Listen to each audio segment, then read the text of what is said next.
This podcast contains some magical adult language. Listener discretion is advised. And sorry, Mom. I'm going to Disney World.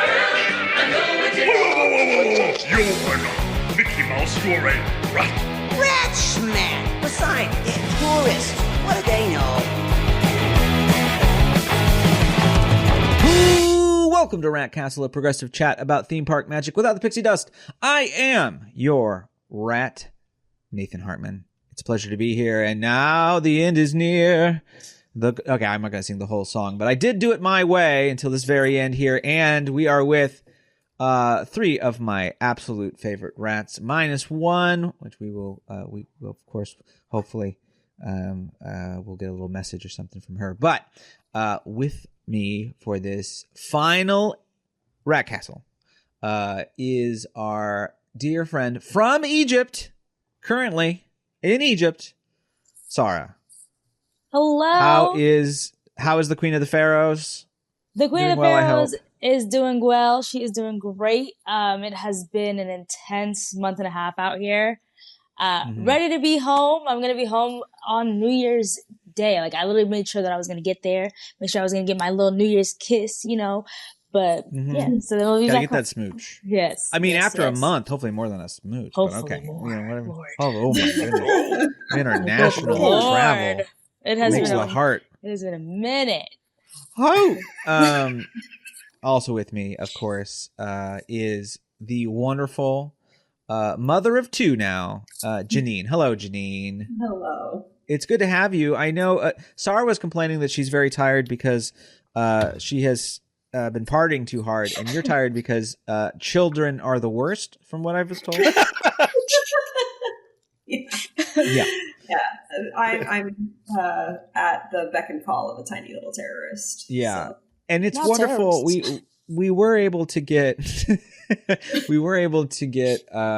sort of international and both time zones together here, because Dave is from the West Coast. And Dave, hello, Dave. Good morning to you, sir. Guten Morgen.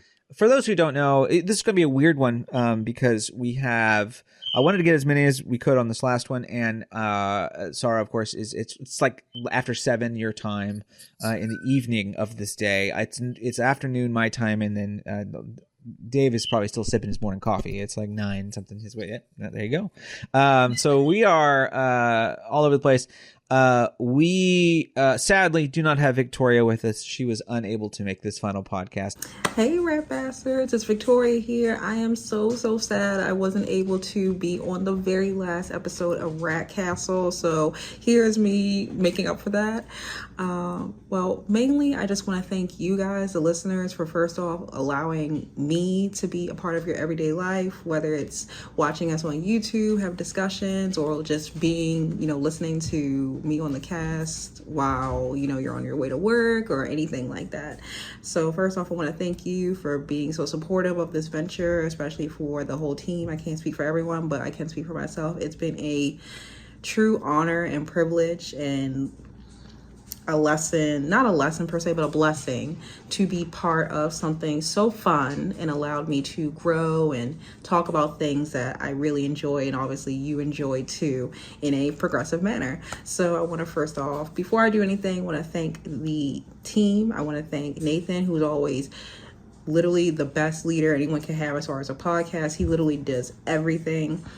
You would think he's an octopus with as many legs and hands he has as far as making this possible.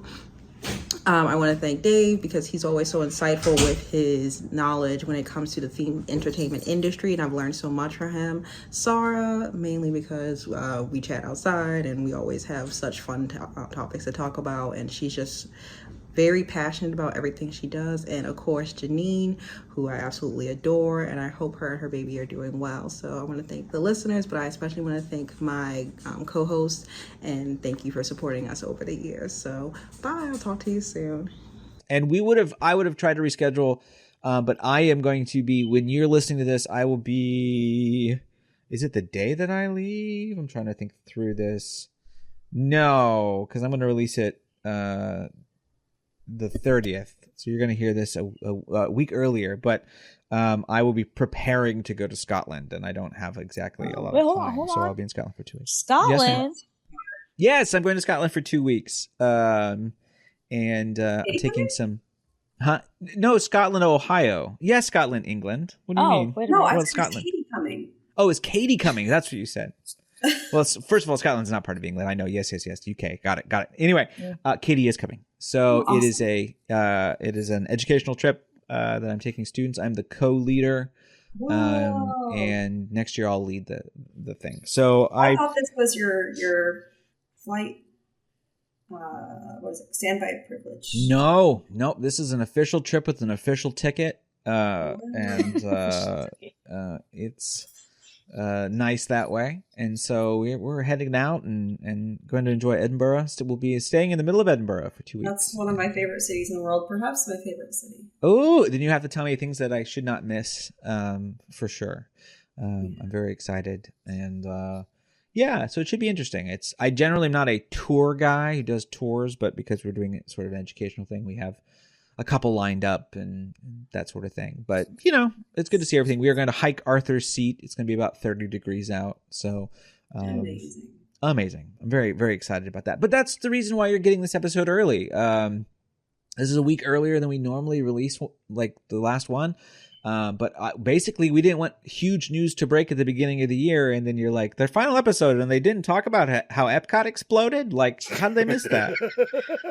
It's like, well, it's because we didn't record. So this is coming to you tomorrow, the next day, after we record it. And we wish you, of course, it's good in the year with the end of Rat Castle. So, as for maybe some of you don't know, it'd be very funny if you didn't, but yes, this will be our final episode, as I mentioned on the last podcast. It's very sad. It's something that we've loved doing. I'm not as sad on the back end because I know I get to talk to these rats whenever I want to via message, but sadly those conversations will now be in the privacy of our tech. But who knows? We have some questions in our mailbag, and we can sort of answer those about maybe the future of Rat Castle and what that looks like and things of that nature. But anyway, there has been, I should say, right? Because we usually have a couple days in between, but we don't. We just kind of celebrate Christmas. I assume. Sorry, did you? This is going to sound very ignorant, but I assume you celebrate Christmas in some form in Egypt. Yeah, there's a huge Coptic Christian community out here, or Coptic Catholic, I think. So they have, and Christmas has become such a commercialized and capitalist holiday. Girl, it's everywhere. Christmas is in Saudi Arabia. No. It is everywhere. So Dave knows what I'm talking about. Like, you'll see these massive trees, like everybody's out, sales on sales, tons. So people definitely were celebrating.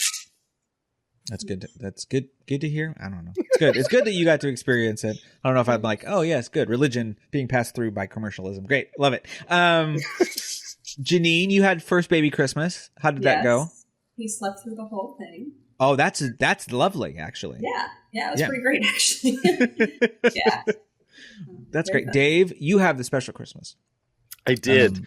Tell us about your special Christmas. Yeah, it was nice. So my nephew came to visit. He lives on the East Coast. His sister, my niece, lives like a couple blocks from us, so I see her all the time. But I haven't had Christmas with both of them since like 2017 or so. We had them up in Canada to visit Jason's family, but we had them here. He and my nephew and his girlfriend stayed with us for like 2 weeks, and the big part of that trip was that at Disneyland, we took everybody to Disneyland, and they are super nerds, so they bounded for the day, and I did as well. And little did his girlfriend know he was going to pop the question, and he did so in Galaxy's Edge in full bound after they had built lightsabers together. And it was the cutest. There it is, just outside the lightsaber build. I bought them lightsaber builds as a surprise, so neither of them knew they were going to do that. And then they came out of it. That's the Batuan wishing tree, which is in the lore. And he sort of worked his proposal into the lore, into a little story outside their lightsaber build outside Savi's. And they cried and I cried, and later in the evening they took these really cute photos with their sabers and their awful Christmas sweaters. They're the cutest nerds that ever nerded, and I love them so much. There's all of us. And Jason did not bound. I could not get him to do that, but that's okay. But the jacket gives like first order, kind of. Sure, right, yeah, a little bit. Or Marty McFly, one of the two. I like the you know. stalwart nature of Jason's just sort of like, no, I just like it. I like it. You need that balance in your life. I like it. It's good for you.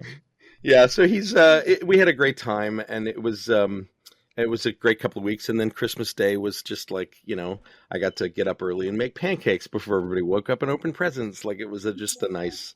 That's I know lovely. It was. I happy cried all week because it had been too long since I had both of them together, and it was great. I had a great time. It's nice to be able to you know, when you are trying to propose and get married, and you know, you're entering into the lore of Star Wars. I find it very easy these days to be able to be like, hey, you and I, we're a couple nerds under fascism. Exactly. We probably should get together because it'll be a lot easier in 2025 if we do. Yeah. It's just a couple different changes in the lore. It's all good. Just a little, just a few. Yeah, not too shabby. For me, I had a nice little Christmas. We were home and it was quiet, and I got some lovely nerdy things. So nothing super special. I don't have a child. I'm not in a foreign country. No one said I'm lame Christmas for me. Anyway, we have so much. Shockingly enough, I would assume the week after Christmas there's not going to be a lot of news. I was a little worried about that. Nope, we have plenty to talk about. So let's get to the news.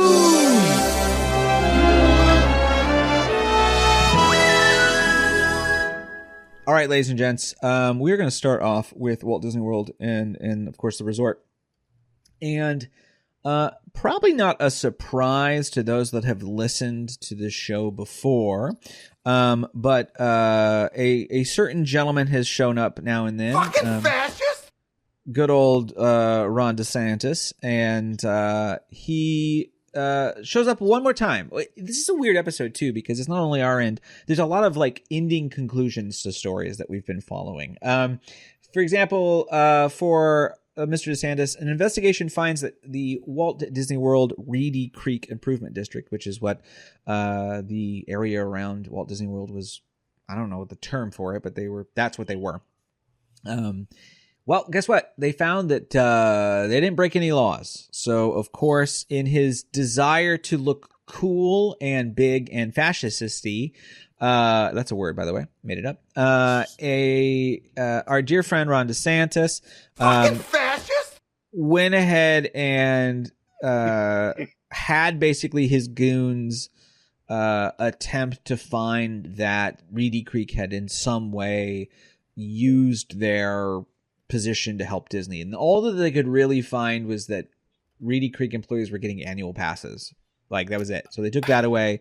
And they didn't find any issue. And they, of course, the new Reedy Creek, whatever it's called, the Central Florida Tourism Oversight Committee, they reached some sort of settlement with DeSantis and the government, and Disney, and so it's sort of nothing now. So we went through all of that, all this talk of coercion and the swamp, and nothing came out of it, except of course a power grab by a big fat baby. And how much tax money was That's spent? That's literally what I was about to say. Exactly. Yeah. Like, oh my gosh, they're paying their attorneys $500 an hour to litigate this shit. That's all just they could. Yeah, and all they could find was annual passes, and they said that Disney profited from that. Like, what profit? How many employees are there? They could have spent maybe a few $1,000s on. Yeah. Oh God. Yeah. Madness. Yeah. Of course, please don't look at the fact that the Federalist Society is basically camped out in the middle of Central Florida. I'm sure they're not getting any tax write-offs whatsoever. Not at all. No. I'm sure not. So that's the end of that story. And for one final time, may he forever be in our hearts and always. Fucking fascist! And that's it for you, Ron DeSantis. May we never cross your door again. Yeah, sorry. Moving. See you later. See you later, Ron. Yeah. Goodbye. Just a little bit of that.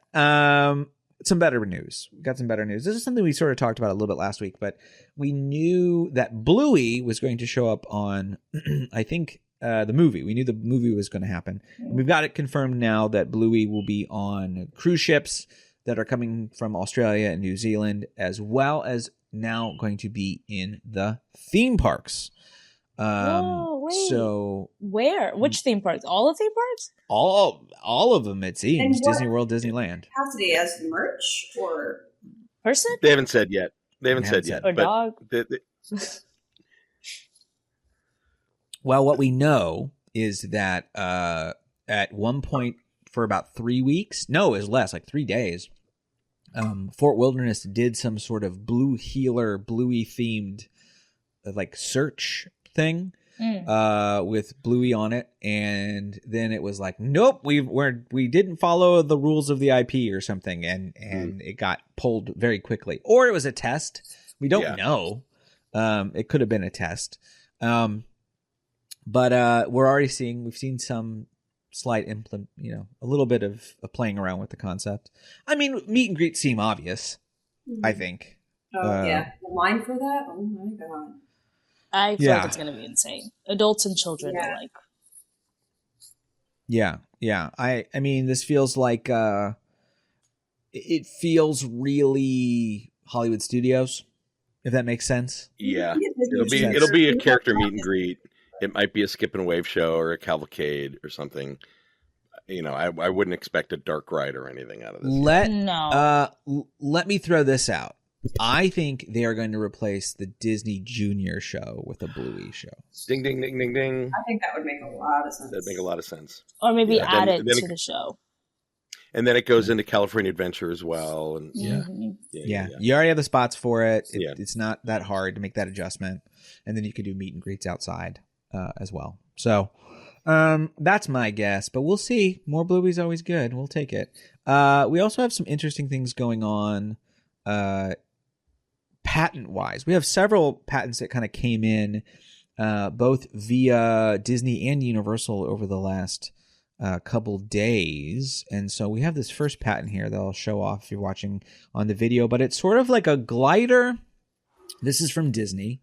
It's basically like, I'm going to try to explain this via audio. It's not great. Imagine a Kuka arm hanging from a ceiling and holding basically a glider that can carry 4 people. So yeah, it's Soarin' meets Pteranodon Flyers meets Forbidden Journey. Yes, with the added concept that if you read here about the patent, it's a rider-controlled amusement park ride with a force sensor in the vehicle that guests can activate by leaning forward or I'm assuming backwards, can change position and speed. So this can go a little more like this or a little farther back.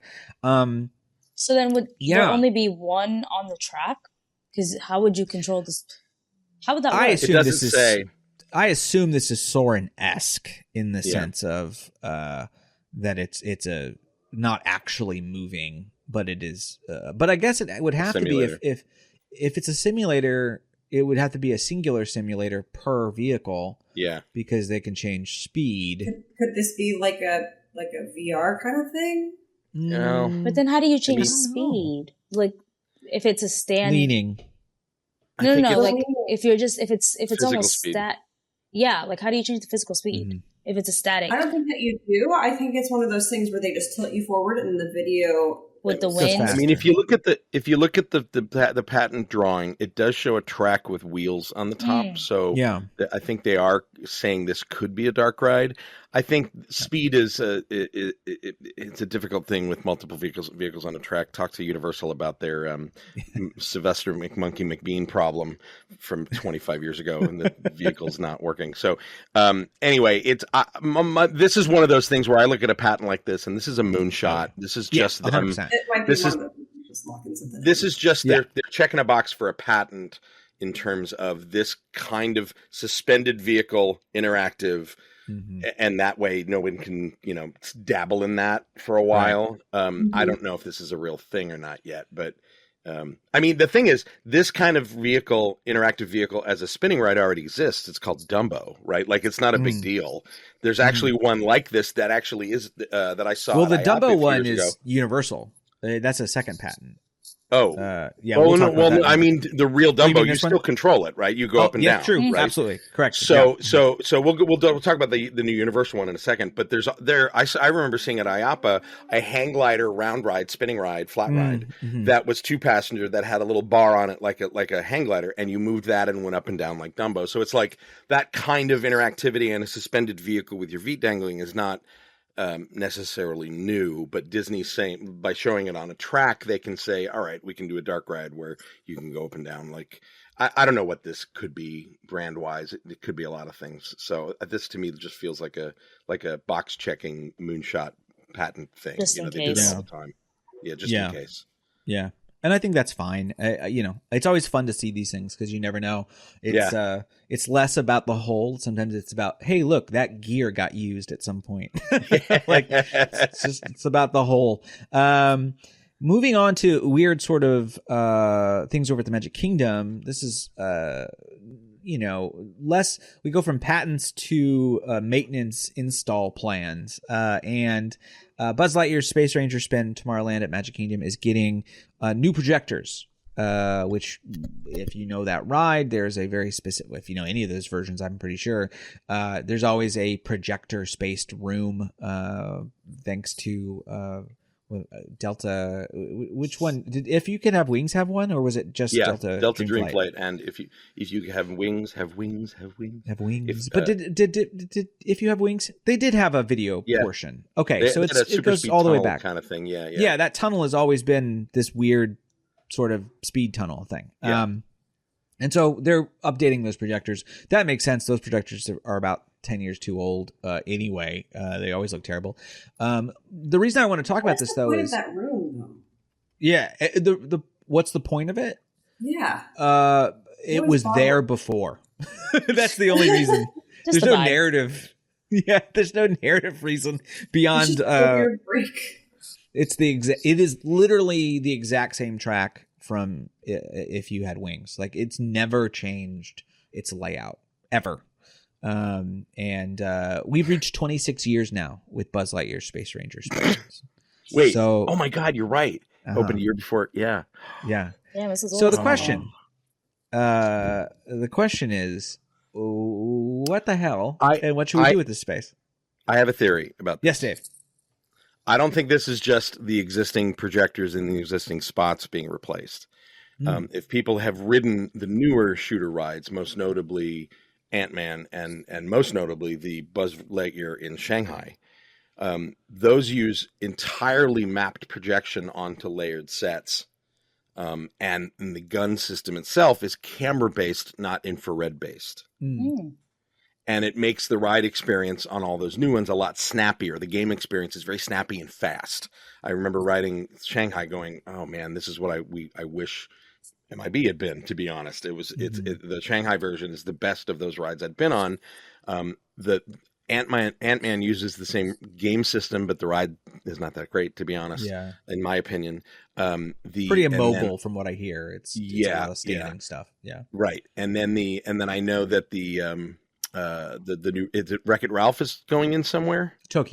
Tokyo, right. It's probably going to be very similar to Shanghai in terms of its map projection, but it's on moving things because you can do that. So it's very kinetic and immersive and not just flats and not just video. It looks like an animated environment, like Mickey and Minnie's, to be honest, that you interact with.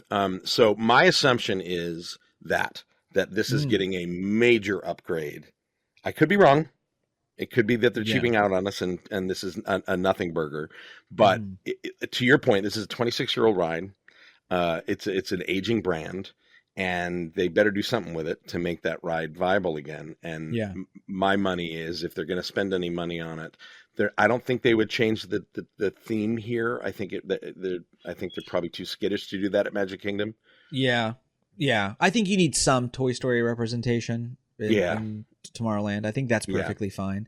I Yeah. think you're in a dustbin somewhere. There are the plans for the Lightyear movie version of this ride that they went, nope, guess we're not making this. We're sticking with Toy Story, because I can guarantee there was a whole plan. I think there was a banking on Lightyear starting Buzz as his own franchise, and then they could just change things up. Well, Lightyear's in Tomorrowland, but Toy Story is in Hollywood Studios, and well, that's all gone now. So yeah, I hope they do something with it. I don't mind Buzz. I think Buzz is a fine call. It keeps a long line. It always keeps a long line. That also helps when you have when you only have Monsters Incorporated, Laugh Floor, and a now defunct Stitch ride in that area. Like, it's not a ton on You that. have Astro Orbiter and Carousel of Progress. Well, and I mean, in and that the cars. There's that a lot alley. going on. Yeah. Oh, okay, It's a yeah. sticky Yeah, that- alley. Yeah, that's that spot and got a lot going on. That's sort of the tail end of it. But better than Wreck-It Ralph. I don't think Wreck-It Ralph deserves to be in Tomorrowland. I don't like Wreck-It Ralph anyway. So, sorry. No, I like the first one. The second one was so terrible. Like, You don't think it belongs in Tomorrowland? I feel like it would have done pretty well in Tomorrowland. maybe if 10 it years belongs ago? anywhere, Tomorrowland does make the most sense, but I just don't like it. Yeah. There's that. Yeah. I mean, what are you going to do? What are you going to do? It's a brand that I don't think landed as hard in the second pitch as they were hoping. And now it's beloved, sort of, like merch wise. I think it does pretty well. Because of the New princesses. Morgana set is heavily Wreck-It Ralph, Mm-hmm. which was unfortunate. Yeah. That's a good point. So yeah, Buzz Lightyear lives another day. Speaking of things that are getting not upgrades, but supposedly will utilize their space like they were supposed to, Communicore Hall over at Epcot is going to be getting a full Disney on Broadway exhibit that contains costumes and props and effects, different things from the different Broadway musicals. And this was going to happen during Festival of the Arts. I love this idea. I am always wary of concept art. This though feels it's so museum-esque. I could see this being what it actually turns out to look like. And I mean, all I see is like slightly low ceilings, and it feels like a much smaller space than what Communicore Hall actually is. So I don't know. What do you guys think of this? Are we ready to see Communicore Hall actually do something? I've always wondered why they didn't do a Broadway exhibit. Like, it totally makes sense, and it makes sense in the park. It makes sense at Epcot, for that matter. So it's the right kind of esoteric, thing that can be synergistic with what they do elsewhere, but also be kind of entertaining and educational. I think it's a natural, and they've got enough Broadway shows now where it could feel like a thing, Yeah. Well, especially since like during Festival of the Arts, I don't remember what it's called, but their musical entertainment in the America Pavilion is always Disney Broadway singers coming in. So it fits. It really makes sense. This feels like a exhibit that at one point probably would have been put in American Adventure because it would have been closer to the Broadway stage, but but because we have or Odyssey, honestly. But I think I could see that, especially with the lower ceilings. I wonder if it was originally mocked up for that.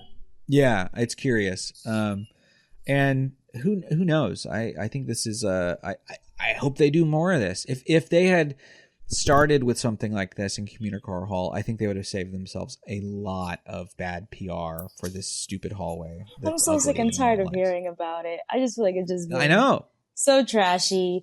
But this exhibit reminds me of the Soul exhibit that was in the American Pavilion a few years ago, which I really enjoyed. So if it kind of goes around like that, I think it should be good. Yeah, that was legit. And you can only make Communicore Hall better. So it's only up from here. Yeah, it's only up from here. That's what I like to hear. Now we're moving over to the West Coast, Dave. Is it only up from here? Because we have opened up Madame Leota's Somewhere Beyond a gift shop has opened up at Disneyland. The drama. And we have our first images. And I think this might be I think we have the new Communicore Hall. But I'm willing to have a discussion about, because we were all saying we're going to wait to talk about this thing really until the interior. Oh, they're aging the exterior. The Home Depot shed will look better, I promise. And we were all hoping for the interior to match.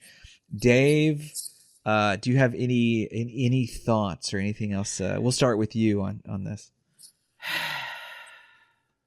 And with that, Damn. Dave, did you see it in person? I did not see the inside in person. Okay. I saw it was not open when we went. I went to the 15th, 2 Sundays ago, 3 Sundays ago. And, I had seen a bunch of the videos online, and I kept thinking, I have to see it in person. I can't really see real scale. Like things flatten out in video. I'll save my opinion. It's bad, y'all. It's too big. From any angle, it dwarfs the castle. It dwarfs Tiana's. It is bad. It is from a shape and structure and planning standpoint. It's a fucking disaster. I'll be really honest. I could not believe my eyes with how careless the shape and size and placement of it. That's not even getting into the details and the color and that too is not great. Like, yeah, that's fixable though. Like you could go in and add a bunch of filigree and finial and detail and age down and do washes and even the signage wasn't great. Even the name isn't that great. The name's not great. The signage is all like decal and flat. It's just but even that stuff, that's all fixable. What you can't fix is what's the old adage about buying a house? You can change the house, but you can't change the location. And they picked a size and shape in that location that is detrimental to the placemaking of the two signature iconic things right next to it. It is a disaster. The queue, on the other hand, the queue is actually really nice. I did see the queue. It suffers from a similar issue, though, that it doesn't have enough kind of texture and color and aging. Some of the props are bought right off of freaking Amazon. Like there's a problem. I saw that. The gazing balls look like you got them at Home Depot when they should be. We talked about something on the previous show. Which is sort of like what you want is that's the start. Like you buy the thing and then you fuck it up and age it. You do things to it to sort of give it texture. But the planning of the queue and the scale of the queue and the sort of story of the queue being these extended gardens works great. It's actually nice.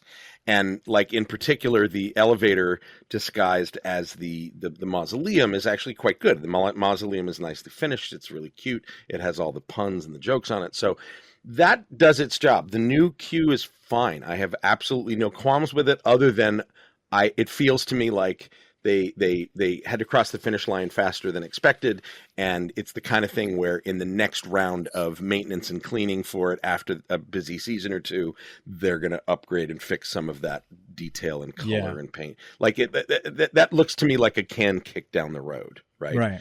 And maybe that's this case of the outside of the shop too, but the size and placement of the shop are just a disaster.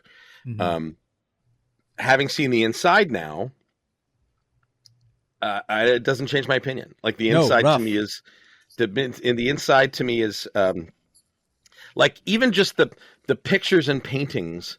There's not enough of them, and they're not a right scale. Like none of it looks like they customized any of the artwork or props to the space. No. They just made the space, and it's very large and very tall ceilings and these big shelves and things, and then just bought shit to put on it, so nothing feels.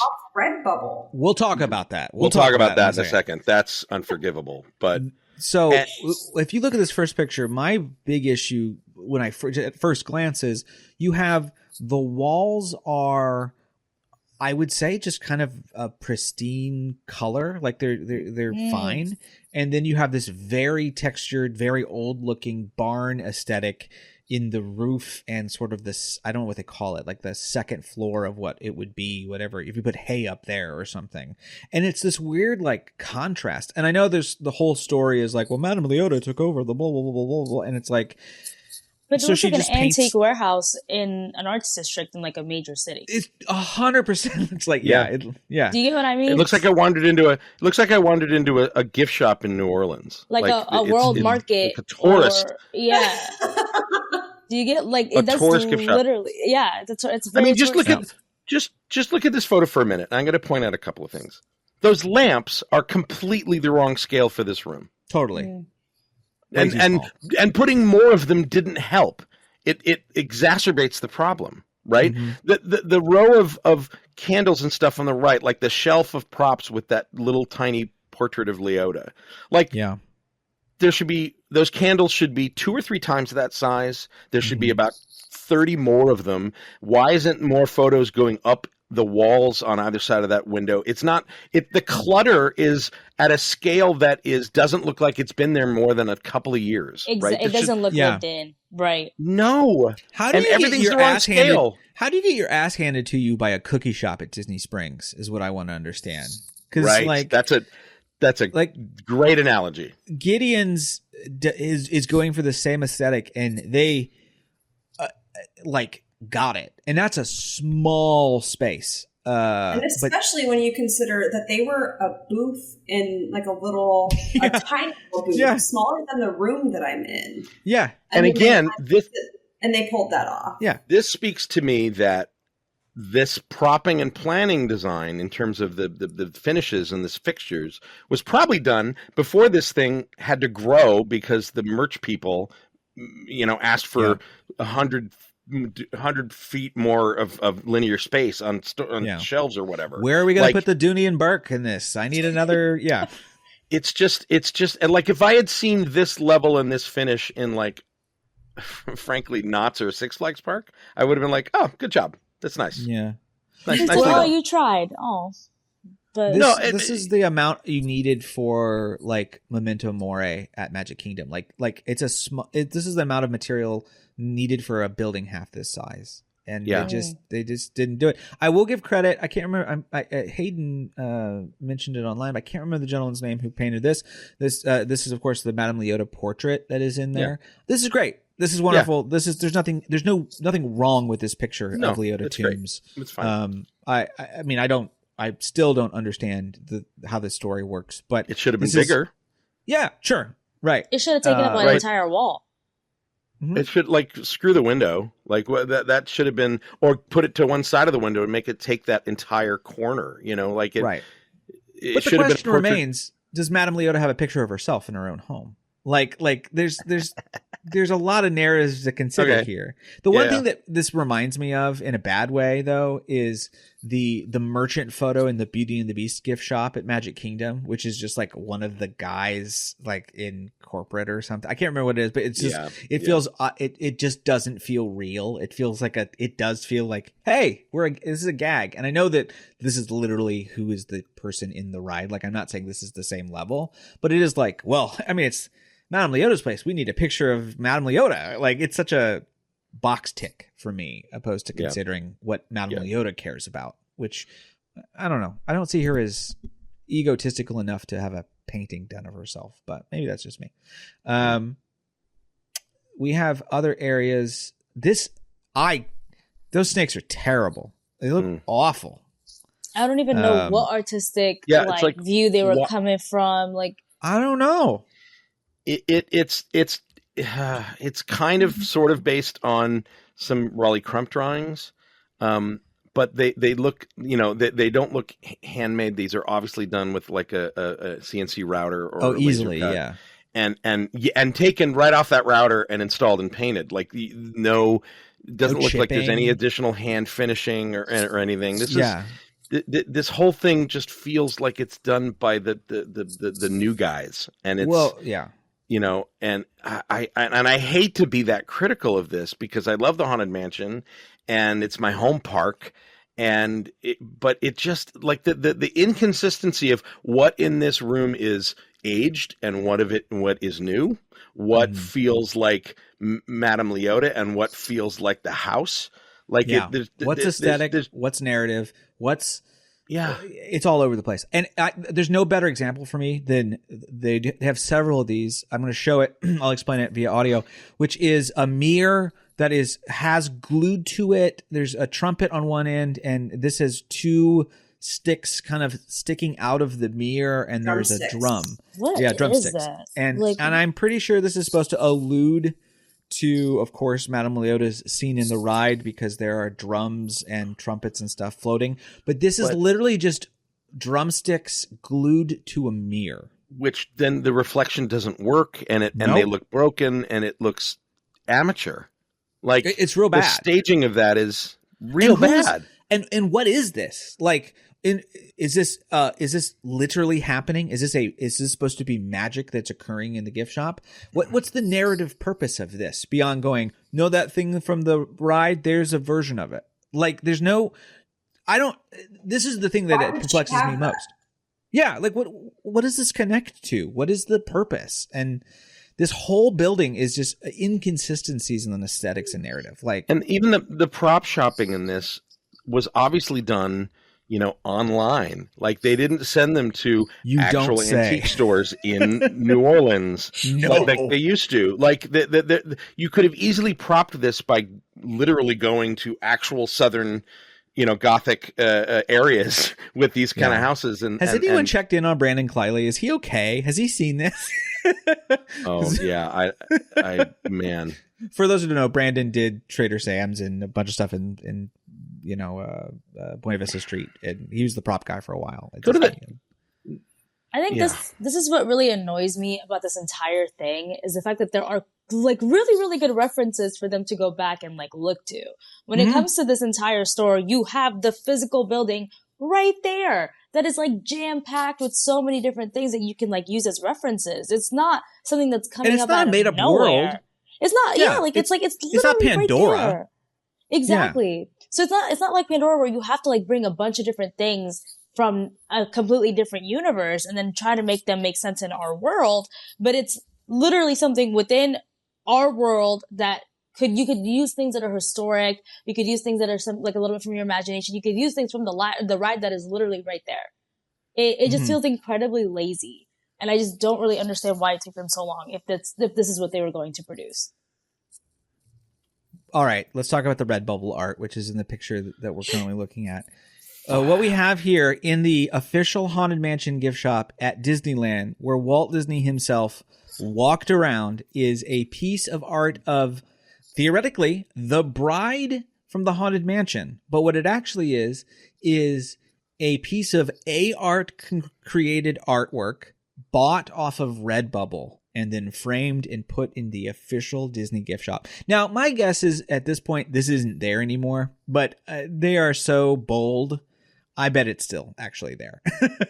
I don't think they care anymore enough. The fact that it's AR is what's even which is what makes it like 10 times worse. It would have been fine, I feel like, if it was from Redbubble. At least it was like a real person that. But again, what is this photo in the narrative? Who is this? Is it a painting someone made? What is this? Like, it doesn't make any sense. And it's whoever wild because I think about how a lot of the criticism of Imagineering is like, hey, well, you know what? You don't know what sort of budget they're working with, what sort of constraints they're working with. And it's like, there are so many other options that you could do within whatever constraints you have that are not buying AI slop that doesn't make any goddamn sense. There's probably so many people that are willing to make art for Disney for like a really, really low price just to say that they got into a ride. So it's like, why even go that route? It doesn't even make sense. It just feels like pure laziness. I'm looking at the AI art on Redbubble right now, and I'm like, oh my God. Yeah. I honestly don't think this entire place was furnished by Imagineering. I think this was the marketing department. I 100%. I just can't or imagine. I mean, it's like, I don't know. My brain can't comprehend Imagineering being this sloppy. I think is the problem. Like, I think it's a third party. I think you're right. It's a third party design firm, or the architect was subcontracted to do this, and they are getting what they get because the keys were handed over to merch and operations, and ops is like, fuck it, this is fine. But doesn't Imagineering do a final walkthrough? Like, how could they saw this? It's not like they didn't approve any of this. Yes, that there's nuance to that kind of process. Some projects are very heavily leaned on by Imagineering. Right. Some of them are not, and they're more architectural and more interiors decorating companies.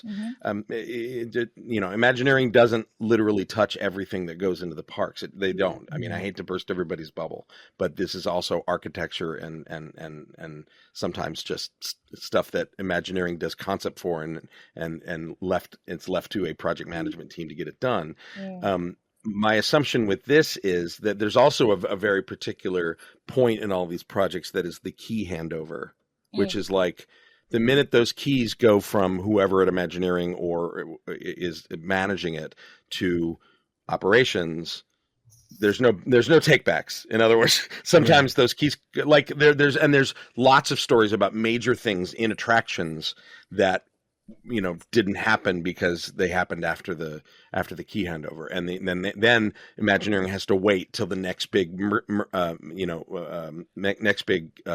maintenance cycle or something to say, all right, we're going to go revisit this problem. Right. That's how this works, unfortunately, because the park owns it now. But I don't know the details of why there are so many missteps here. Right. My assumptions of why is that this was an architectural job, that the planning and layout were done by architects and not necessarily via Imagineering. And it probably got so far along with what the merchandise and operations people wanted. The thing that I always laugh at with a misstep like this in terms of the size of a store, because Disney's done this before, where we've seen these massive stores that are completely impersonal, and this is ops winning out, saying they need a certain size, right? Just go over to Hogsmeade, please. Just go over to Diagon Alley. Those stores are minuscule, and that's because Warner Brothers put their foot down and said, no, your guests will be fine as long as you stay within ADA, and all of those stores are. The guests are going to expect this level of intimacy and clutter. That's part of the brand, right? And the fact that Universal won those, I remember the first time I walked into Hogsmeade going, how the fuck did they get this approved? I couldn't believe it, because it's so good, because it's so honest to the brand, and it's not trying to be a theme park store. Disney never gets this right. I've never been into a Disney store of any park. Maybe Animal Kingdom, maybe possibly a few stores there, where I felt like that level of intimacy and theme and story as they did with the Potter stores. I've never really felt that in a Disney store. Maybe I might give World Showcase a couple in World Showcase a mark, but it's mostly because it's not a Disney store. I mean, they're made to, they're sort of theme first and then cultural stuff. Right. So it's not them it's not Disney merch wanting a say in it as well. So, this is a rough one. It's a rough one, gang. Rough. Very rough. Very, very rough. Let's move on to Universal Studios and their news. Dave, we mentioned the patents earlier. You want to talk a little bit about the two patents that Universal has recently put together?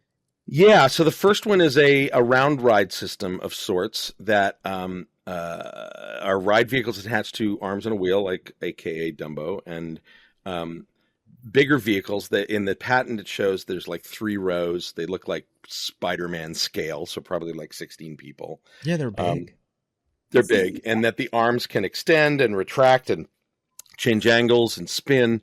The thing I can't figure out about this is it says that the vehicles can work independently, but they show in the patent, they show the one vehicle in the upper left. That, to me, I'm assuming that's a load unload position. Yeah. Right. Which means that, like Dumbo, everything has to stop while that's loading. It doesn't show those vehicles as having any sort of quick disconnect. Right. Maybe they do, and they're just not revealing that in this patent. But I don't quite know what kind of experience you would get out of this, because it's a higher capacity Dumbo basically. Yeah.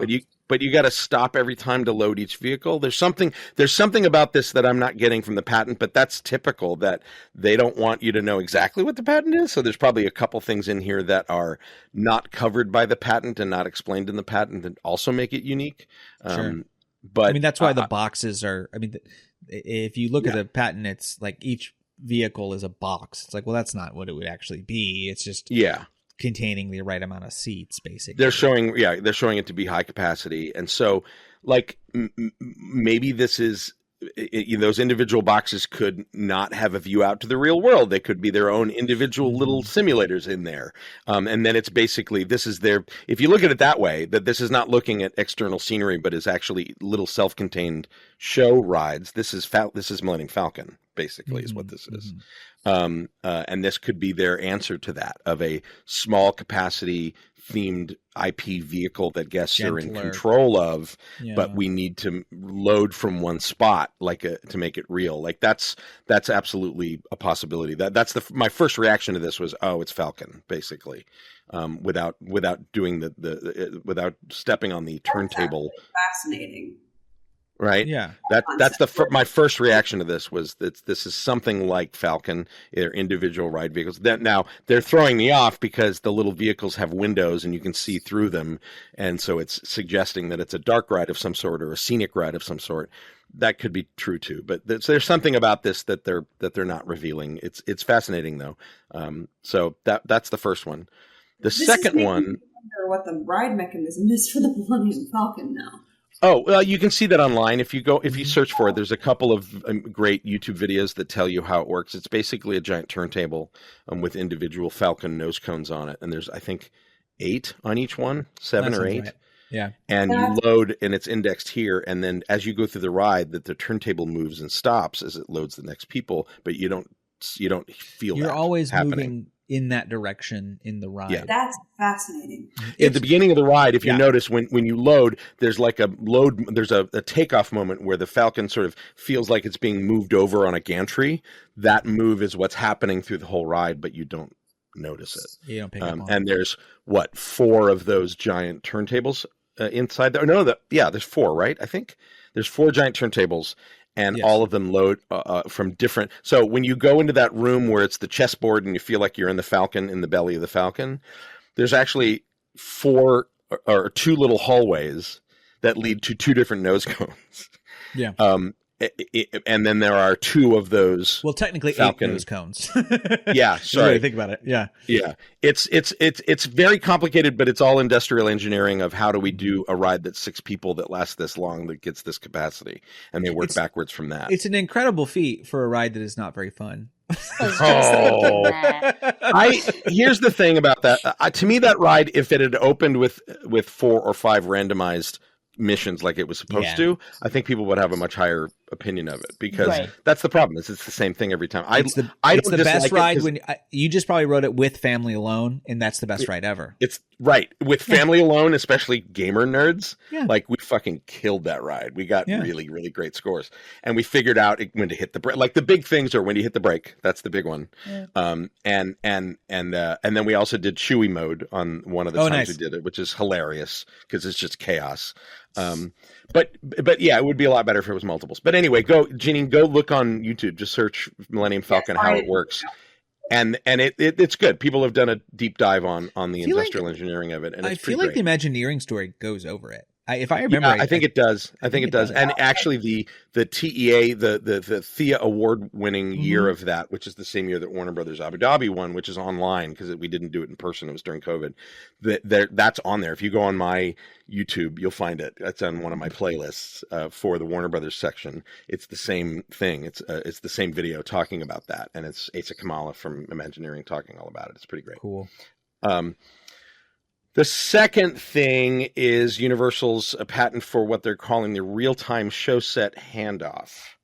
This is for a real-time proximity operation and object handoff. In other words, it's a system to transfer large show elements like props or sets between moving platforms or robotic arms. So the thing is, we've seen this before. If anybody has ever read about the American Adventure at Epcot, there's a giant basement in that show, and like, how on earth did they get those giant big sets to show up? Like, it's a giant wing. In other words, it's a downstairs wing instead of side wings in a Broadway theater, and these huge platforms move in and move these set pieces, and they've all got lighting and smoke effects and animatronics and all this stuff on it, so they're all tethered, but they all move into place and move up and down. It's very, very complicated. That's one where I would love to see a behind the scenes video. I got to see it in person one time, and it's this basement death machine full of moving pieces that you don't want to be in. It's crazy. No. It's absolutely crazy. And half your corpse will end up in Frederick Douglass's boat if you're not careful. Yeah. Like the Batman ride we did in Abu Dhabi was the same thing. It was the load stations. We wanted you to feel individual Kuka arms like Potter, but rather than a train of them moving past slowly before they get dispatched into the ride, we wanted you to load just you. And so they move forward and back on giant gantry slides in and out of these 4 load stations. So it's these giant platforms that can move, 3 tons of scenery in 4.5 seconds. And there's 4 of them. And it literally, like, it is a death machine. Like, I stood on the ground next to them once, and it's like, holy crap. Like, you don't want to be anywhere near it. Anyway, so that's what this is. But they've patented it. So it's just, this is one of those ones where I'm having trouble understanding what they've patented, because this has been done before. It says that sensors would monitor and adjust the positions of the platforms while a manipulator moves the show element to ensure a smooth transition. So there's something about this I bet from a show control system rather than the physical function of it. This feels like there's a patent in terms of the show control that they're checking a box for, because moving multiple pieces of scenery around into place is nothing new. I'd be very interested to know what this patent actually relates to, because it's something that's already being done. This is not necessarily guest facing. This is something that the guests wouldn't see, like a ride patent. This is something in the background. Yeah. Interesting. It's always interesting to see this kind of stuff. Bigger changes, though, are happening over at Universal. Janine, what ride at Universal Studios Orlando is finally biting the dust? We're getting ready to say goodbye to Hollywood Rip Ride Rocket. Which oh no, shucks. Good riddance. Incredibly polarizing, I think, ride. I think people either love it or hate it. It hurts my ears. And I think there's more people who hate it than love it. I know, like, me as an adult, the restraint is terrifying. It feels like you're going to fall out, and putting my small child, who is tall enough by like a lot, but still feels like he's just going to get rocketed right out of that thing. And it hurts. It hurts. It hurts. Yeah. So this thing, there's been patents. Our permit princess, Alicia Stella, found the Swiftmud Southwest Florida Water Management District permit that was submitted that says they're going to remove and replace the attraction. So apparently early September of 2025, that thing is gone. Yeah. It's about the restraint. That's actually one of the things I love about it. that like the one thing I love about it is that I mean, and from that we get things like the Velocicoaster restraint, right? We get it, Dave. You like to be restrained. I get it. All right. Blah blah blah. Wow. Spicy. I mean, it's the last podcast. We haven't been that spicy. I'm usually the restrainer, just so you know. Wow. Call me, boys.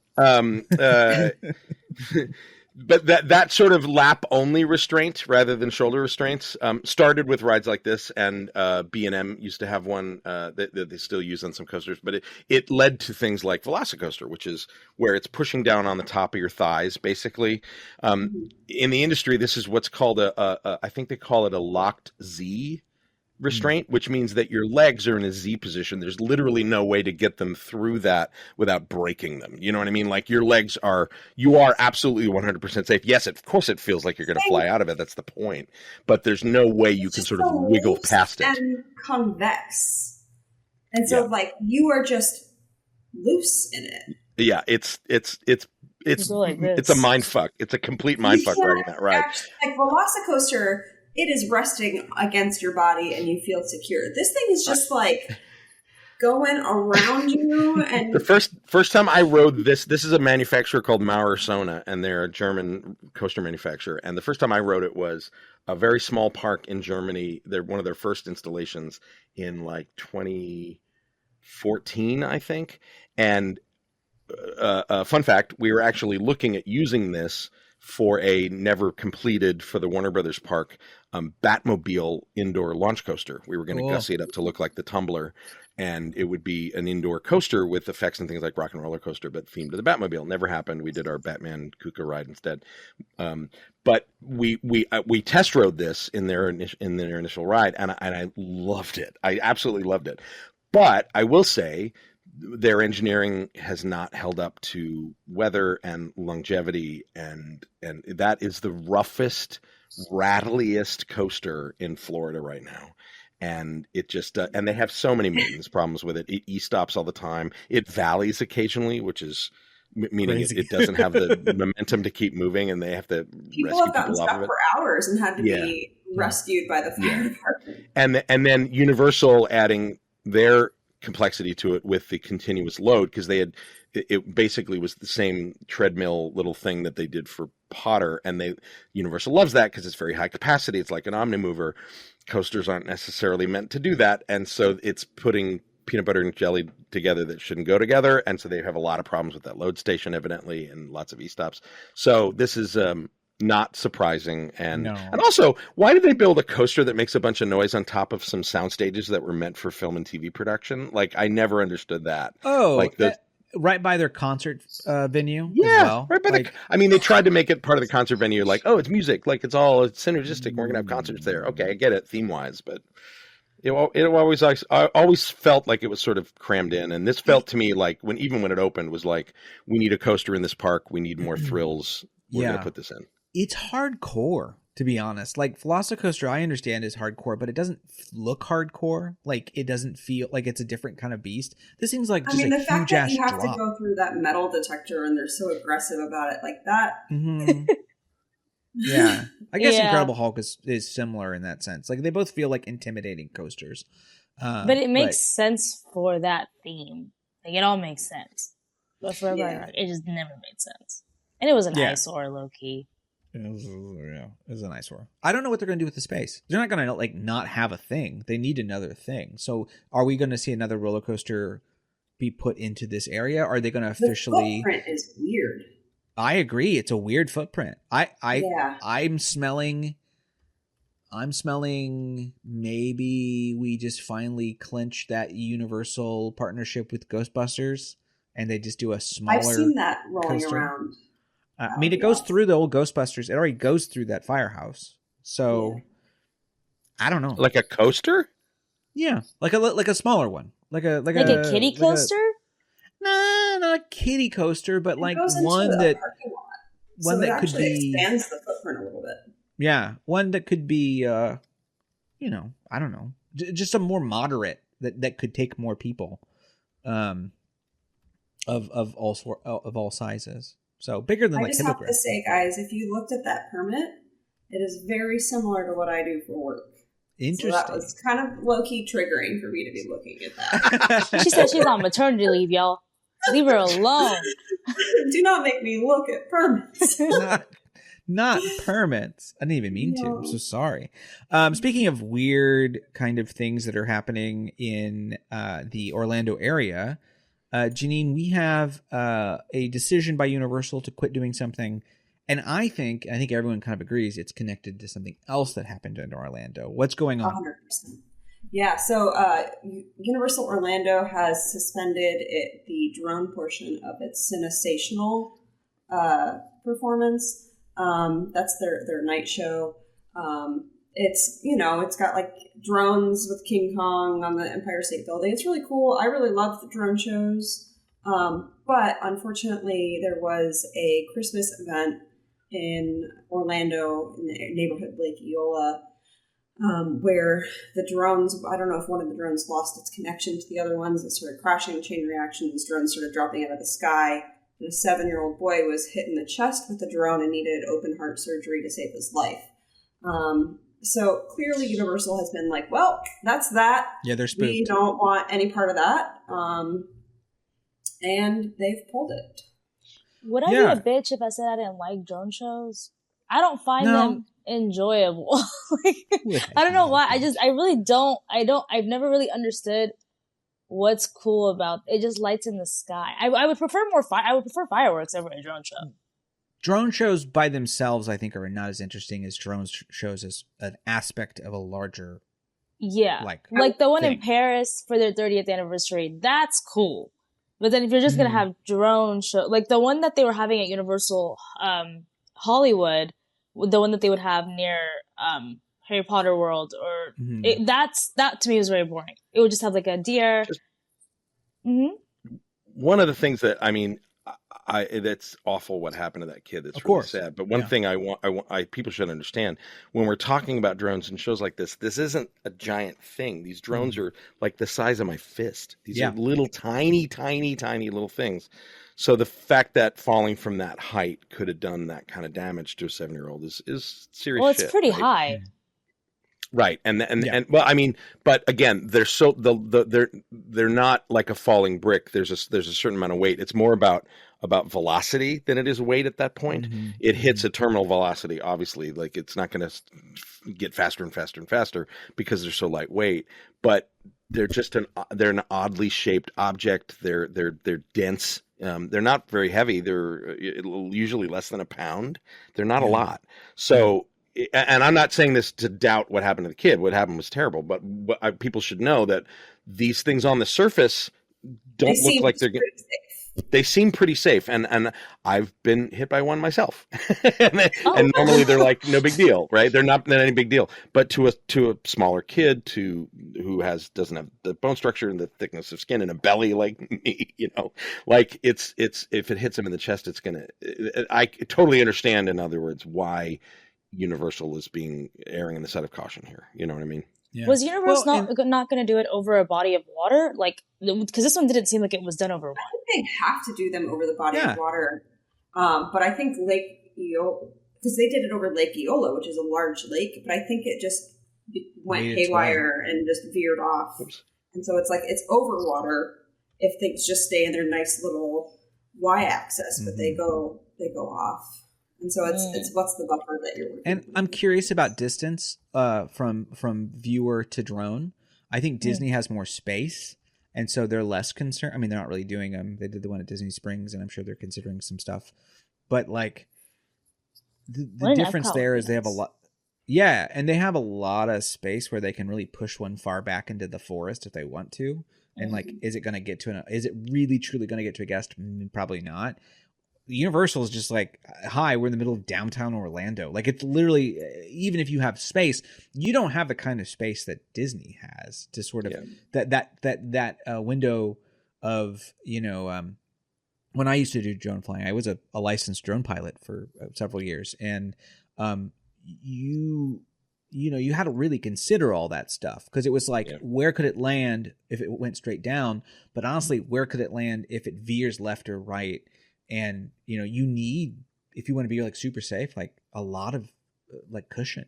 And I'm not sure Universal has that cushion for that show. I think they figured it out for Epic, is my guess. Like they figured out, okay, this is how we're going to do it. But this is a different sort of beast. And I think that a show of caution is helpful at this point.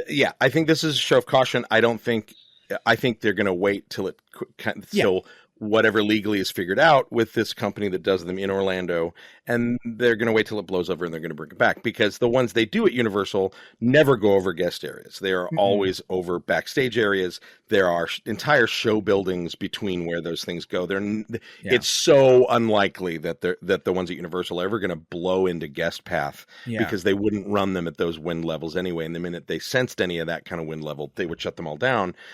It's not the same. That you can't compare what happened in downtown Orlando to what could happen at Universal. Well, and Enola Park, I will blame them, but like it is a different beast to do a one-time drone show to that. Right. So Janine asks in the chat if she can nurse her baby, and the answer, of course, is yes. It's your baby. Nurse your baby. It's perfectly You don't fine. even have to ask. Of course. Girl, you have a baby. He's freaking out. Like I'm shocked we got you. You're booked solid baby. you're booked Feed your solid baby. for the next 18 years. I don't know what I'm supposed to do. So Feed no, that baby. you're more than welcome to. Yeah. So that's where we're at on that. Drunch. I think everyone is just like, if there's a there's a maybe it's because it's in my brain because of Christmas, but in Ernest Saves Christmas, there's a great line where he just says, "Nobody moves, nobody dies," and like that's what it feels like for these moments where it's like, hey, if we just don't do anything, we'll be okay. We're just gonna let it blow over, and we can move forward. So I that's how I feel about this kind of stuff. But it's best to the kid. It seems like he's got a GoFundMe, and the family is I liked found your some good money. help.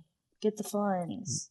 Yeah, Make sure get the they're funds. secured. 'Cause- Yeah, get enough funds to move to like a country that cares about your healthcare.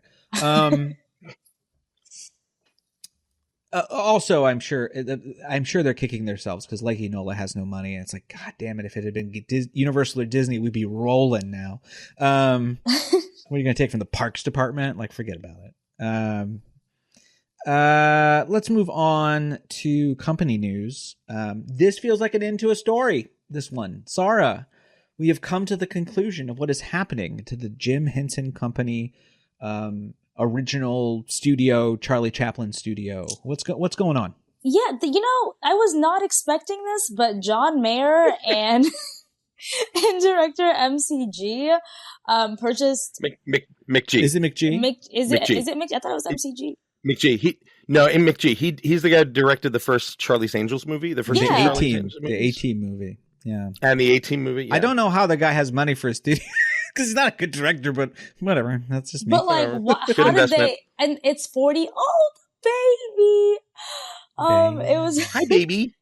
it was $40 million to purchase this lot. So I don't know how they got together, why they decided to do this. It was just incredibly random, and they just said, we are going to be going under contract to purchase the Henson Studios. Well, John Mayer has a connection to it because he has an office there because it's Yeah. the old A&M studios, old A&M Records. Like Herb Alpert back in the 70s bought it initially to turn it into recording studios for A&M. So a lot of very famous albums. In addition to having the huge history with Charlie Chaplin for so long, it's legendary amongst musicians. So the John Mayer component is not necessarily too surprising because he wants to keep recording there and he wants to keep his office. McG, I guess, has had is a fan of Muppets and supposedly has a friendship and relationship with Brian Henson. So that's the good news about all of this is they're not actually moving. They are moving some of the Henson Company to be with the Henson Creature Shop because they need more space. And the Creature Shop's over in Burbank. Hollywood, as it says in a lot of the articles, Hollywood real estate's too expensive. They can't put it all here. So they are going to move it. But they're going to keep offices and production facilities at the Chaplin Studios, which is great. I was so worried they weren't going to have that. If people come to visit LA, look at the schedule on the Henson site for something they do called Puppet Up. Have you ever heard of Puppet Up? Mm-hmm. Puppet Up is a nighttime adult-leaning improv show using Muppeteers and puppets, not the Muppets, none of the Muppet characters. These are puppets that they make for these shows, but the people that normally do perform the Muppets, and they're improv based. So they're like a suggestion improv show, but they're all with puppets on stage, and so they're sometimes a little dirty and racy and fun. Well, and they have a camera set up at puppet height, so you can right watch at puppet it height. either way. Right, you can watch it like you'd watch it like you'd watch the Muppet Show, but you can also see the performers down below live, and so it's really fun. They do it a couple times a year. It's a ticketed event that they do. As part of it, with your ticket, you get a tour of Chaplin Studios, and you get a tour of like Henson's office from Brian. Wow. That's actually Charlie Chaplin's old office space. Crazy. I've been through it twice. The first time I went through it, I just lost my mind because there's like dark crystal puppets everywhere, and there's props from Labyrinth, and I was like, like losing my mind. Right. And on top of it, Brian Henson is a mensch and a really cool guy and very sweet, and revels in the history of that place and the history they've created, and really is, I think, a good shepherd of his dad's legacy. And so. It makes me very happy that they're not leaving. So that's the one great thing about this. Kermit's body is now John Mayer's Wonderland. So, Oh, Ew. well, not like that. No. Now I want a cover of Your Body's Wonderland sung by Piggy to Kermit. Yeah, there you go. There you go. oh God. Your body is a wonderland, Kermit. But So, highly recommend it. Seriously, if people come to Oh, LA, for sure. Go to top Puppet of your Up. list. If it's open to the public, go. Oh, I want to go to this Puppet Up thing. It's great. Look it up. Puppet Up. It's you can see clips online. I've been to it like 5 times. It's screamingly funny. How adult is it? Adult. It's pretty adult. I mean, they say on the thing like it's adult, but I think I they would also- say I would say like 16 and up. yeah. Okay. I don't know if I would take. I wouldn't take a kid, but I've seen kids there like 12 and 13. And if you're a progressive parent who's willing to talk about some of the things they talk about with your kid, because it's never like explicit, it's innuendo. Yeah. If you're willing to have that kind of discussion with your kids, if you let your kids watch R-rated movies and you want to talk about it afterwards, you'd be fine with it here. Okay. It's not like R-rated, no. it's not like, I mean, have I seen simulated puppet sex on stage? Yes. Okay. But it's always played for laughs, and so It's not, if not the- played for the actual sensual nature of puppet sex. Yeah, it's just for gags. Yeah, I mean, yeah. It's what was that movie, the mystery one that was not so good with Muppet, or not Muppet, but Murder Town Mysteries, Murder Town Mystery, the Puppet Town Mysteries, or something, something like that. Yeah, where the money shots were silly string, which I thought was actually which kind of really funny. Yeah, that part was funny. Yeah, that Brian Henson went full Meet the Feebles with that one, and I don't think it worked out so well. It But, didn't work out great, so crates Yeah, are great. yeah. Yeah, but Puppet Up's great. Highly recommended.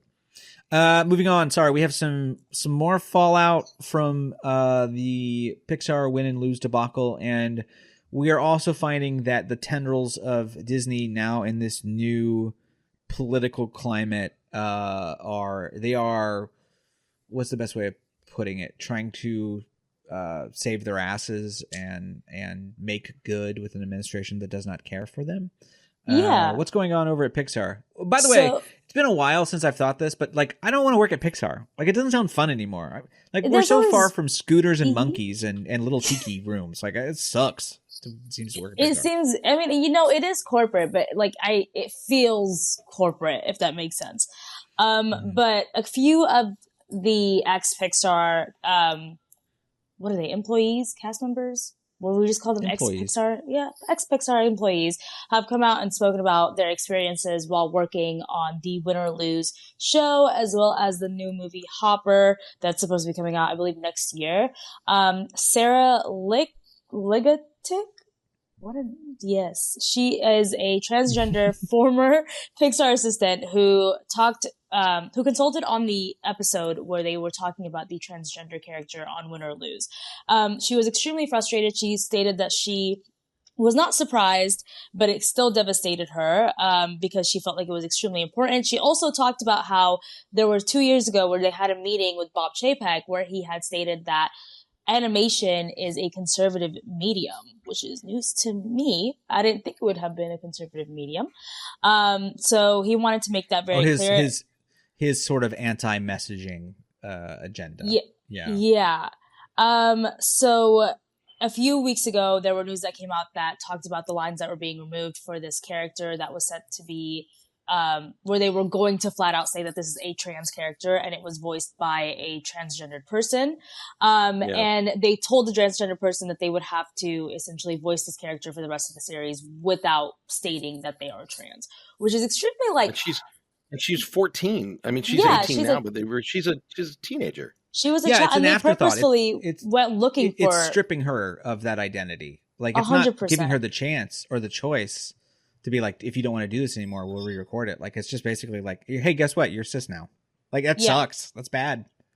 It's extremely frustrating because I'm sure that she felt like she was going to bring a great message to the public, and it was just going to be all about representation for her. And I'm sure she didn't feel like she had that representation. So to have been that representation for an upcoming younger audience would have just been incredibly important. So to strip her away of that is extremely frustrating. It was frustrating to her as well as to other people, and it will be frustrating to the new audiences that are going to be watching the show.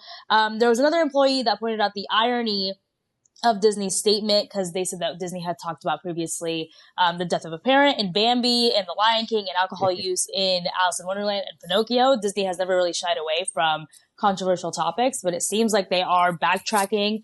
And I mean, you know, it is what it is. Disney's a corporation. They're going to play the game. We are not surprised by that at all. But I think to go from being so supportive of the LGBTQ plus community over the past few years and then kind of retracting all that in like at the flip of a coin is extremely frustrating, distasteful, and disrespectful.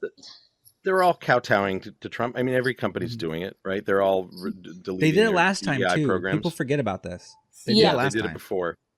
And the pendulum will swing back. This is all fucking follow the money. The best comment I heard about this, I think we talked about it last show, Nathan, but I found it on Blue Sky, an account, Stuart Tunes on Blue Sky made a great comment about this.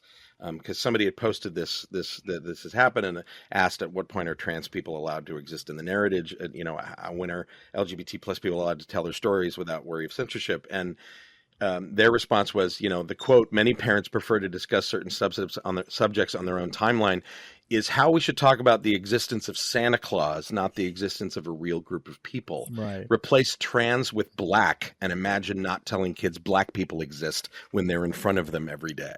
Yeah. And I thought that's a very powerful way to think of it. Like, I hear what Disney's saying, that, you know, parents need to talk about this stuff, but that's why you put them in the story, so you fucking talk about it. Yeah. Like, especially because trans people are such a small population within the larger population, you need to put that out into the forefront so that people know and talk about it with their children. It cannot be we're something talking that is about seen what? in media. It's like less than 2% of the overall 2%. U.S. population. Right. Right. It's less than 2%. And yet you're demonizing them like this is a problem somehow, Right. or an epidemic. Come on. Yeah. No, it's Exactly. It's so fucking infuriating. I mean, it's think about the children all over again. I mean, it's Doris Schlafly, it's Schlafly, it's everything that has come before again. This is what they do. This is all they got. This is what they did about gay people when I was a kid, right? I was Right. about to say, Dave, you've lived long enough. You've seen this pendulum swing back and forth. Yeah. back 2 or and 3 forth. times at Yeah. least. 2 steps forward, 1 step back. 2 steps Yeah. forward, 1 step back. Like it's the process. But every time definitely is. they did that, you still get like, I know. I just watched The Man Who Came to Dinner for the very first time over Christmas, and it's like, Jesus, this is the gayest movie I've ever seen in my life, and it's like from the 40s, and you're just like, how? And it's like, because it always is, and you can't like hide it, and it's always good. Like, Right. as much as you want to like say no, it's so funny. Like the best movies about, for example, like the benefits of socialism all came out during the Red Scare. Like every time they do this, the best entertainment connected comes out. So And acting like this is like having these stories out is influencing. Like I saw straight romances my entire life, yeah, and I like kissing boys. It didn't work, guys. No, it it didn't doesn't. work. It didn't stick. So it's Yeah. not like this is exposing people to things that are going to change them. Anyway. correct. We all know this. We're preaching to the choir with our We audience. all know And if you're this. not agreeing with this as our audience, fuck off. I mean, We're not gonna literally, be you on the can air fuck anymore. off. It's over. I It's mean, you over. fuck- Yeah, we're fuck off. leaving. We're going to take our stuff and leave. Yeah, We are the ball's definitely coming here- with us. Yeah. Anyway, let's move on real quick to something. It's funny because Dave had to send me a new link because we have the official sort of box office results for Christmas, and I think this is worth kind of discussing just a hair because earlier I wasn't worried. I was very happy. Mufasa was getting beat by Sonic. It got walloped the first weekend. They were both out, but it looks like for the Christmas box office, Mufasa has come up and sort of made gains enough that based on estimates, Sonic was ever so slightly, this is according to Variety, ever so slightly ahead during the traditional weekend between Friday and Sunday. And then Mufasa claimed number 1 over the 5-day stretch. Either way, both Mufasa and Sonic had plenty to celebrate, is what they say, which is true. But I think the narrative that we were assuming was happening, which is that Mufasa was going to be kind of a dud, is not necessarily true money-wise. But I would say that I think this is a classic example of a forget buster. I think this is going to make a lot of money and then no one's going to talk about it. It's filling anymore? time. It's one of those movies where, it's Christmas, the family's in town, we need to go see a movie. Right. And if you don't want to see the third of something, and you're not willing to sit through Nosferatu with your 8-year-old, I get I it. need to go see that. It's I need great. to see. It's great. I've See it. heard. I was I just have asking my husband if heard. he could It's get great. us a- It's not scary. Yeah. It is. It's There's dread. a couple of. There's one or two jump scares, but it's Yeah. not a horror movie. It's a dread gothic horror movie. It's mood and it's there are moments that you recoil from because it's horrific. Yeah, you're like, but it's "Ugh." not like gory slashy. But it's so good. Oh my god, it's so good. I The love it. links, I tell you what, the links a vampire will do for just a little piece. I tell you what. Well, he's a groomer. I mean, I've already seen that commentary. Yeah. My but guy my got guy problems. is reaching out to teenage girls in their sleep when Oh, they're Lord. tiny. Because he's connected to this girl for her entire life because Right. I mean, in the logic of the story, it's because she's susceptible to it. I guess. Yes, she's got the. She's horny. It's basically like The movie does presuppose what if everything made you horny? Is basically what the Right. movie presupposes. Like, what if Right. everything bad made you also horny? And what it's if your like- animal instincts made things like vampires find you in the subconscious ether as a child and groom you to find them to become their bride, basically? Wow. But All I mean, what it also is though, it is about a sexual predator. The subtext in this is so great. It's about sexual abuse. It's about there's a moment when it's her standing up to her predator. That's kind of amazing scene. Like Mhm. what She else doesn't did you feel read like in it, Nathan? she doesn't feel like a victim ever. No, not at all. Which is an easy thing to happen in a Dracula movie, generally. It's is- more about if it's more a statement on systems of predatory nature. Would you say rather than systems of predatory nature, and then also, I mean, I think I still kind of lean it like the Lynxmen will go through to not go to therapy, like truly, like the movie, like all of them, they're all terrible. I would say I'm trying to remember the gentleman's name. I think he's in Tinker Tailor Soldier Spy as well. Who plays the Renfield-ish? Who plays characters. Renfield? That character. His name is. I'm really trying to find. He's great. Simon McBurney. Holy cow! Simon He's great. McBurney kind of steals this whole movie. Mhm. But I will also say there was a moment I did stop and I went, "That my boy Craven the Hunter? Is that my boy Craven the Hunter?" Craven the Hunter's in this movie. So he is. what I would But say it's is beautiful. yeah, people are saying there's some people that will say like, Aaron, like it's so like everyone's overacting, and I'm like, yeah, that's the point. That's like, the point. It Have is you this, seen a Robert Eggers movie before? Yeah.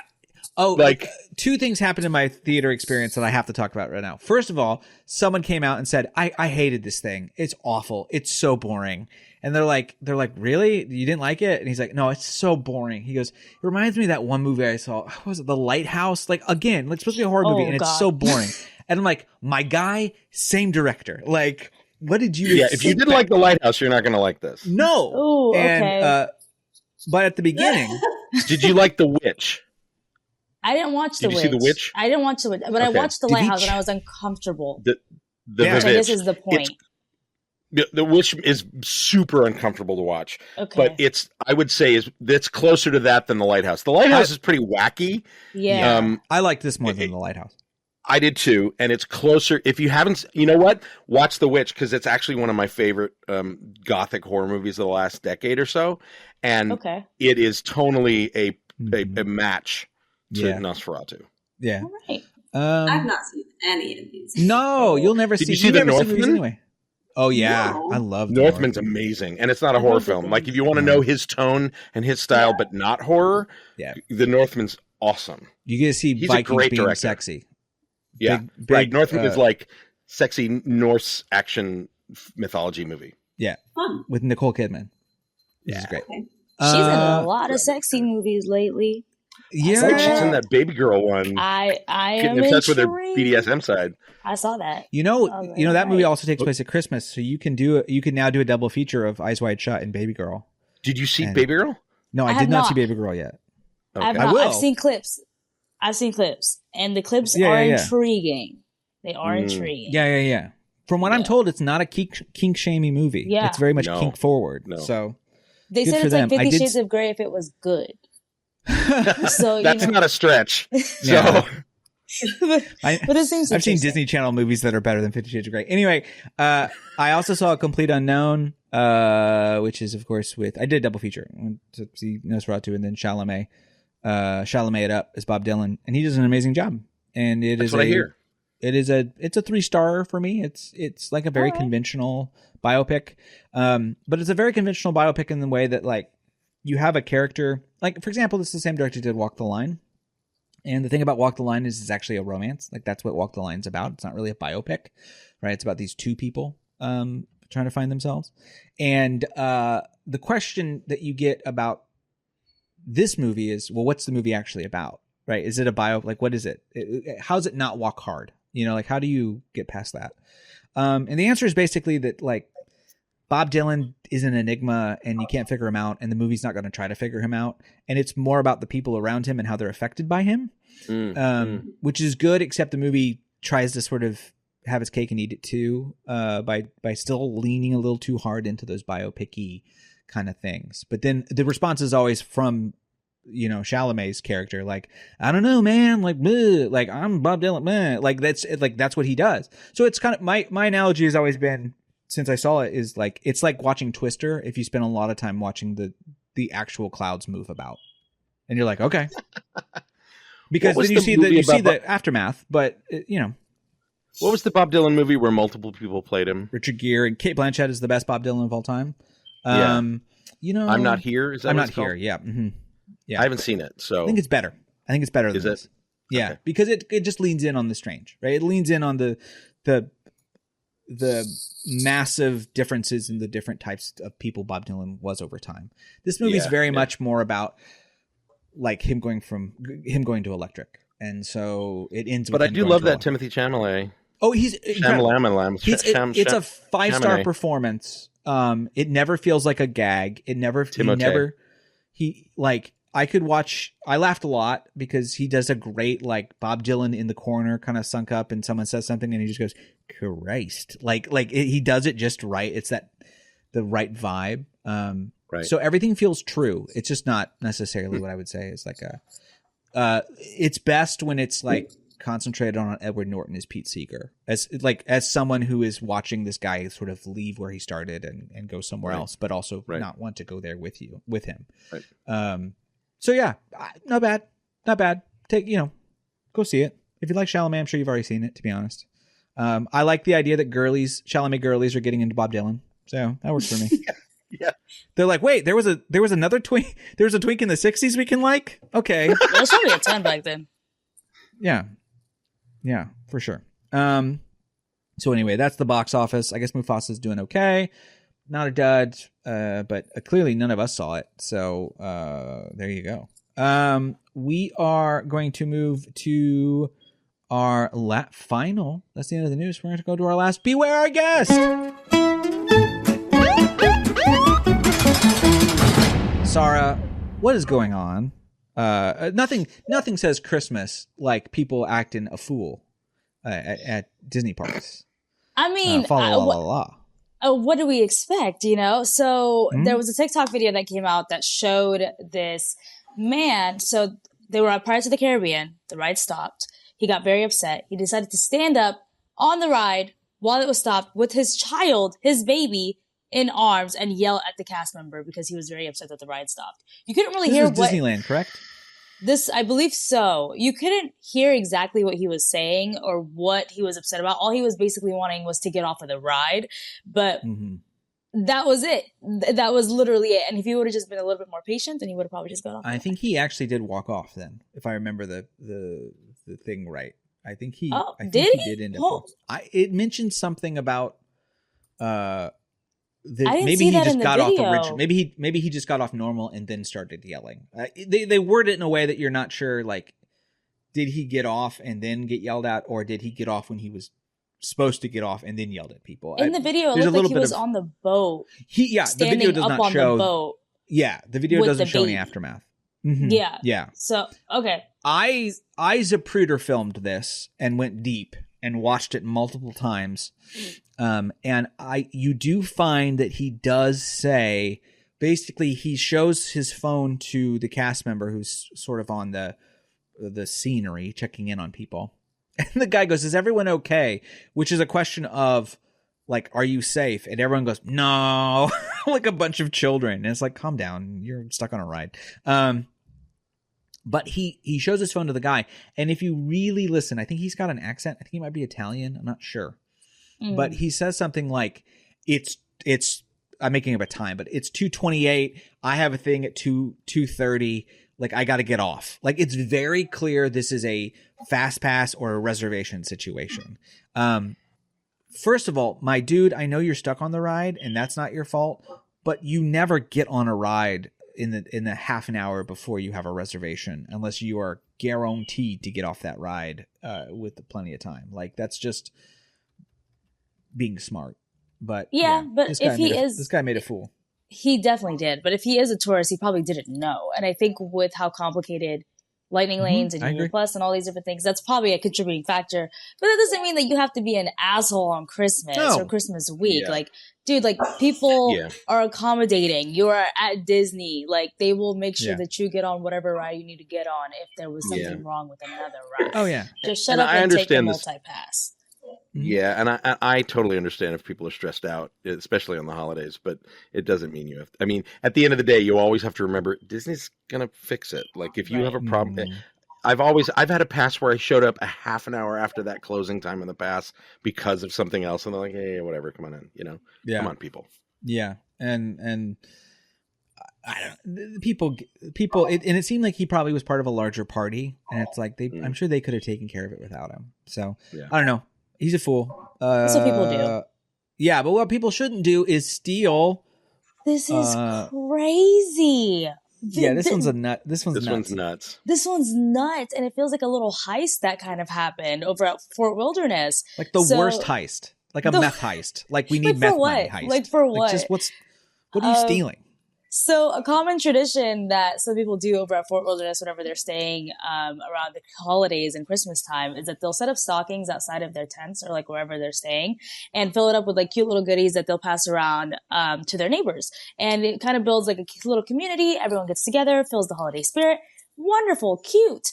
However, there's always going to be a little Grinch. There's always going to be a little bitch that wants to steal and ruin the vibes. So I guess there were these people that were going around in carts and going from area to area and stealing all of their holiday stuff.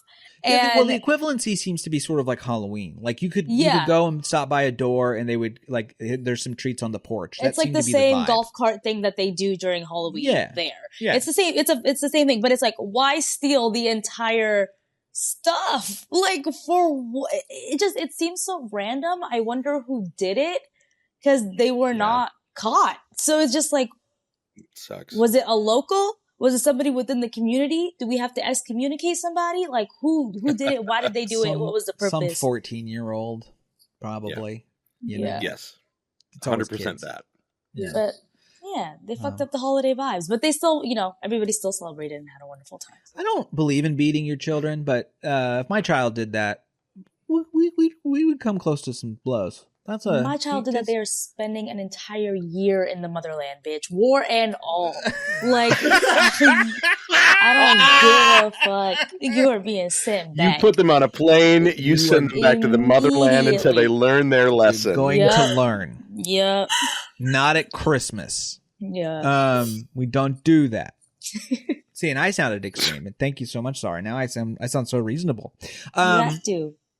Yeah, gotta do that. No rat court, sadly, here at the last episode. I desperately wish someone would sue Disney. I kept an eye, but nothing occurred. And which is fine because I think my graduation robe is downstairs. Anyway, Yes, people, I'm afraid my judge's robe was a graduation robe, a little behind the scenes. What a shock. But we do have here at the end our largest ever mailbag.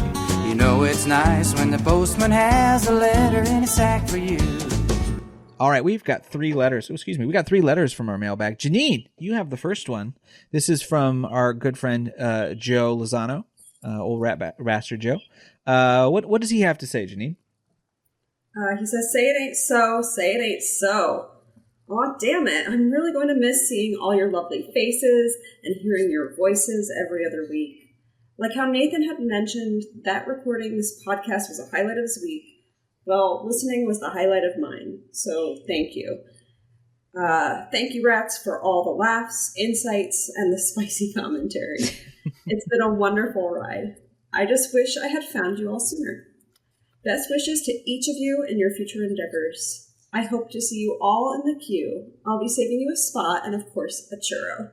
With so much love, Joe Lozano, a.k.a. Rat Bastard Joe." Oh, thank you, Joe. I love you, Joe. Appreciate it. You're making me cry. Joe, please approach me. Yeah. Oh, You're making Dave verklempt. that's very sweet, Joe. Thank you. It's so sweet. Dave, you have one from Tyler from I Alberta, do. Canada. Tyler from Alberta, Canada. Hi there, neighbor. He says, "Hey, Rats. I'm saddened by the news that the Rat Pod is ending, but happy to know that Nathan is busy doing things that get him paid. Dollar bills, y'all. Dollar bills. Dollar bills. Yeah. Let's see. He said, I did want to ask Dave if he is on the final episode. Yes, I am. Hi. What he has seen regarding VR tech. I just borrowed a Meta Quest 2 from a coworker, and I'm all in with the tech. The first thing I did was go on a ride along in Mickey and Minnie's Runaway Railway. It brought me all the feels at little cost. Is this something that will be more prevalent in the coming future? I have gotten excited for it very suddenly. And just to close it off, the Rat Castle has been a wonderful addition to my podcast lineup, and it will be missed. I hope to hear you all on Fun in the future. You're the friends I've never met. Aw, Tyler. And most likely never will, but would love to hang with. Keep on ratting. Tyler Harper, Strathmore, Thank you, Alberta, Tyler. Camera. You guys, screw you guys. You're making me all teary-eyed here. This is very sweet. Yeah. To answer your question about VR, well, good for you for getting a Quest 2. It only goes up from there. I have a Quest 3 now, and they're great because it also does this color camera pass-through, which gives you AR in addition, which is great. I think there's a big opportunity to recreate experiences. We talked about this in the past about Muppet Vision 3D could easily be ported with a recreated version of the theater around you and in theater effects in VR and the screen in 3D. So I think there's a big place for that. And there are a number of creators out there who are creating 360 videos of ride-throughs because a 360 camera on a GoPro stick is cheap. Yeah. So yes, you can do that. It's not a lot of them are stereo, which means 3D, which means that you're seeing everything in correct perspective and dimensionality. They're just spherical video, 2D video around you, and it's not quite the same, but it's a start. And so I actually think with the rise of that tech, and you know, Disney's in Apple's pocket with Apple Vision Pro, and they created a whole Marvel experience for Apple Vision Pro that's pretty impressive. That's a story that happens in your living room, like portals open up on your walls, and magicians come through and take you on this adventure. It's very cool, but it's like there is a future to this tech when it gets cheaper. And now that the Quest 3 is under the Quest 3 S or whatever is $299, you're going to see a lot more households get these things. And I do recommend them. Like, even if you have not liked VR in the past, the new ones are better, and they're doing more things in your home. Would you recommend it if you already have a 2? Yes, highly. It's a sea change. It's a big change and in quality. Wow. And I because wanted one. You're like, no, you already have the 2. No, it's a huge difference, and that difference is the being able to see your environment and the hardware acknowledging and including your environment in some of those experiences. And so I think that's a big deal. And just I think if the theme parks if Disney and Universal were to create either archived versions of older attractions that are closing, or augmented experiences that use the assets of an attraction into something that's very particular, into an experience that you have at home, which is what the Marvel thing is, by the way, not a theme park thing, but it takes assets from the movies and stories, and a bunch of animated stuff, and makes this thing of literally a Marvel of time travel and multi-dimensional Marvel adventure that uses portals on your walls to jump in and out, characters jump in and out of. It's pretty cool. So yes, it's a long answer, Tyler, but I think there is a future to that. And if people have been soft on VR in the past, I think the price point and quality of, in particular, the Meta Quest 3S is a great way for you to dip your toe in it, and that current model will have a longer longevity than the 2 did because of the quality of the cameras alone. Because when you pass through on the 2, it's this blurry black and white. It's not really AR. It's just there for function, so you won't run into your own walls, right? It's a safety thing. That's not the case anymore. It is a high def, full color image of what's around you, and it is the first level of AR that we're going to get publicly in a really big way. So and I know that VR is a barrier of entry. Some people, they don't want to put something on their face, they don't want to mess up their hair, their makeup, whatever. The Quest 3 in the privacy of your home is the way to try it, and I don't think it's going to convert you if you don't like VR already, but it is going to show you what it could become. So I had a MetaQuest 2 for approximately an hour. What happened was a friend of mine, sadly, to be clear, very sadly, they had a friend who had passed away, and they just had their VR, and they said, "Do you want to check it out? Do you want to see if you want it? Are you interested in purchasing it?" So I took it home, I updated it, and it actually bricked it. Immediately. And apparently that's happened to like dozens and dozens and dozens of people. How long ago was that? This was, I mean, I don't think it had been used in a long time, so it was doing a big update, like from a very long time ago to the new one. I think if you probably went gradually, it wouldn't have done it, but it was enough. Everyone said, "Hey, I hadn't messed with my Quest in a long time. I took it out, I hit the update button, and everything died." And that's what happened. So currently, I'm not a fan. I just wish someone that wasn't Meta was doing it at a price range that was interesting, because Facebook now wants me to talk to them about stuff, and I'm like, shut up. I don't. No, Mark, you don't understand. I don't want to talk to you. I also need more Mac. I know this is like such a me basic boy problem, but like I just want more Mac functionality for it overall. I think that would help me as well. Yeah, like in the Quest, you can mirror your Windows laptop and work within that in multiple screens, which is kind of cool, but it's harder to do on a Mac right now. But finishing up with our last mailbag, and then we'll finish up here.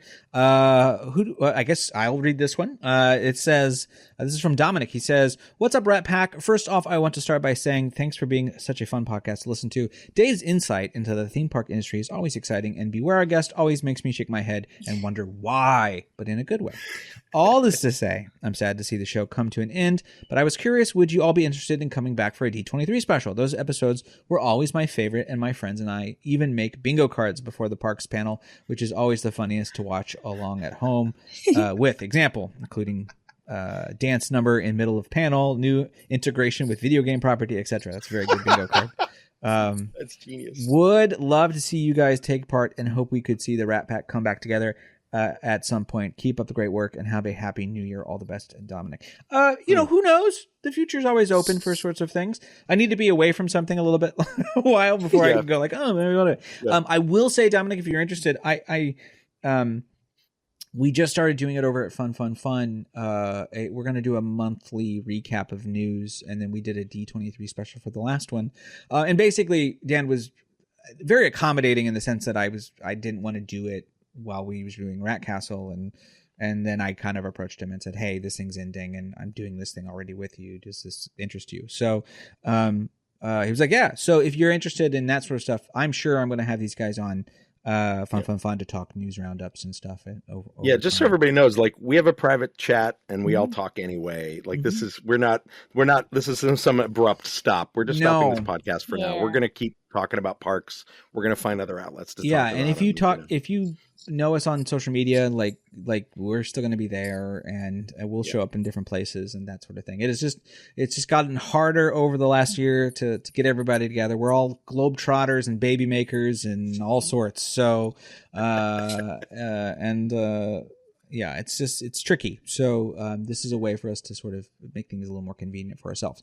So who knows? You know, I've never, I think, deleted a podcast from my podcatcher. Like, it's allowed to just sit there and be inactive, and then, you know, you never know what happens. So who knows? We might show up for a D23 or something. Keep an eye out, though. You never might know. as well. There's going to be a VH1. There's going to be a VH1 Behind the Music. Where are they now about us? Yeah. And then we'll get the band back together again. Yeah. In 20 years, one final go around. One final time. The only thing that's going to be changing over the next, I have it for another year, the Rat Castle Pod or the www.ratcastlepod.com. So no links are going to be changing or anything. They're just not going to be doing anything. So I'm not getting rid of any of the channel stuff or the podcast feeds. I'm not paying for those. So they'll be there. God knows why I'd want to go back and listen to old episodes, but they're there. They're archived To reminisce. To think about the until time. one of us runs for office, and then we got to get rid of all this stuff. Yeah. How crazy we've been. But you know, there we are. All right. Well, it's come to a close here, but we never end a podcast without our good friend, the Astuter Computer Poem of the Week. That's why I'm a router for me computer. Everybody needs a friend. Oh, Astuter, here at the end, you and I. Thank you very much. He's toasting his glass to me. He's very excited. He is also taking a big break. You won't be able to find him writing any haikus for a while.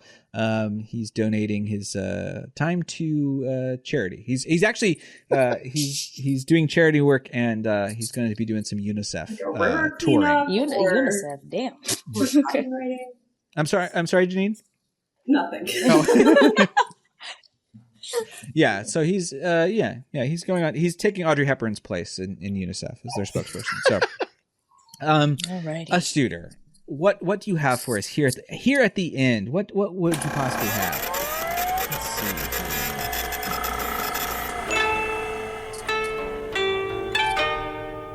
Voices shared their tales, hidden magic banter bright. Rat Castle lives on. Oh, thank you very much, Astuter. It's good to hear from you, as always, here at the end. Well, ladies and gents, as we have been very clear, this is sort of our final bit, but we're all around, and you can find us in different places. This has been one of the highlights of my life, meeting these guys and gals here on the show, and meeting you all in the fan base. And it's I don't do this because I wanted to end it, honestly. Like, it was a really hard decision to make, because it's so fun to hang out with people and chat. And luckily, sad for you podcast listeners, but lucky for me, I still get to have these people in my life. So that's the blessing that I have going for me. The rest of y'all, I don't know. Listen to Joe Rogan. I don't know what you're supposed to do now. Just, I don't know. Figure something out. Figure something out. No, please don't do that. You can come over to Fun for me, of course. Yes. We're having a really good time, and it's been a success, and we're very happy with it. We're running about 2,000 people an episode. Nice. And more the merrier. So we have lots of guests coming up this coming week. We're talking to the Oz vlog about Wicked in the next episode, and we're talking gosh, we have so many good episodes coming up because we've packed them in as I'm going off. But has anybody done anything about all the Oz theme park concepts that have happened? I think I saw something on my feed show up. I am three of them. sure. I am sure. I worked on a bunch of them, actually. Yeah. Did you work on some of the MGM stuff, is my guess? Was it Vegas material or? No. Okay. Other stuff, yeah. And then it was going to be in Warner Brothers World Abu Dhabi for a while. It was a whole land in early concept, yeah. That makes sense. Oh, you know what? Have me on Fun. We'll talk about it there. We'll talk about it there. For sure. I got good stories. I got good stories about that one. Always good stories. Again, is there any? I mean, this is sort of the final time. Janine's like not on social media really at all, so good luck finding her. But is there anybody else that wants to is there an @ that people can find you at? Sarah, is there anything? You don't really. You're globetrotting. No, just busy. We'll see what the year brings. Who knows? You might see my face again. You might not. Shoot. We'd love to see that face. Keep it up. Dave, you're always over on Blue Sky with me. That's where the fun's at. At Dave Cobb. DaveCobb.com. You can find all my socials. There's a link tree for me as well. It's got everything. You can find me everywhere. I'm all over the place. And lots of fun stuff percolating for the new year for me, both professionally and personally. And well, if everything works out for you, well, technically, if things don't work out for you professionally, I get to see you in April as he's coming to my university to speak. So if you really want to see a Rat Castle reunion, maybe we'll do that. Come on, we'll do a Rat Castle episode about that. Yeah. So we'll be doing that. I'll have stuff on my stuff about that. I just want a personal thanks to everybody that's listened and reached out and wrote letters and interacted with us on socials. This has been so much fun. It's funny. For years, people told me you should have a podcast, and I was always like, I don't know. Part of me was like, half of my opinions I get paid for. I don't want to give those away for free. Secondly, I don't want to talk about my career over and over again. And there's plenty of people talking to other Imagineers and who have the same connections I do. So it was always like I avoided it because I couldn't find an angle that interested me to ongoing until Nathan called me. And he wrote me out of the blue in Twitter and introduced himself and said, I have this idea to do this, progressive voices and sort of, of a diverse cast of people. Can you help? And so we started scouring for we looked at the theme park blogosphere and podcast sphere and said, yeah, it's a lot of white guys. So no more after me. After you and me, let's cast a wider net. And found these lovely ladies and all these wonderful guests we've had. So this has been, I really am going to miss this a lot. This has been a lot of fun. And as Nathan said, this is not an easy decision for any of us. But this has been something I look forward to every other week because I get to shoot the shit on the stuff I love and it's not work and it's not complaining on the Disney blogosphere and it's not arguing with people and fans online. This has been really good discourse and snarky and fun, and we poke fun at things and we call out bullshit when we see it, but it's also been this really great, I get to see this industry from your perspectives, which has been invaluable for me just professionally, but also personally, like, oh right, there's this is how people see this, because it's easy to get lost in the complaints online, and when you talk about it like actual people and have real discourse about it, it's different. And so this has been really lovely. So thank you to everybody out there who's listened, and I hope everyone has a happy new year. Yeah. And with that, Rat Castle is produced by myself, and then also pre-production has been done by Sarah over the last couple months, and then Victoria has, of course, been handling social media. And that's all going dark, but we're still, we're around, so you can find us anywhere you want. And you guys all everyone have a good Happy New Year. I know everyone's like looking to 2025. It's like, ugh, and I don't disagree at all. I mean, I'm going to Scotland. I don't know if I'm coming back. We'll find out. I might just not. I think there might be kind of an inclination to think like, oh man, a lot of progressive things seem to be dying off here at the start of the year as another administration comes in, and it's just timing for us. It truly, like, don't try to create, it's really easy to create a narrative where another progressive thing is ending. Don't create that narrative for yourself. It has nothing to do with any of that. It's just because I'm going to be queerer in the next year. I'm going to be. Dave is going to be. You think Dave? You think I'm a faggot now? Just wait. Yeah. Tell you what. Right there at the end, he threw the big one, which is what we like. I did. Yeah, you're allowed to. You're allowed right. to. I'm allowed. I'm allowed. You're allowed. Yes. Not me. You're allowed. And yeah, like Janine's growing a baby. They're banging on my door. They said the party's here, y'all. You gotta go. She's going to a now party. I'm going to a now party. And and as I said before this, and I will say again because this must be on record, if you don't think Sarah's going to have a good time at this party on the Nile, you're in denial. Okay. And with that, womp, womp. Grab your belongings and exit to the left.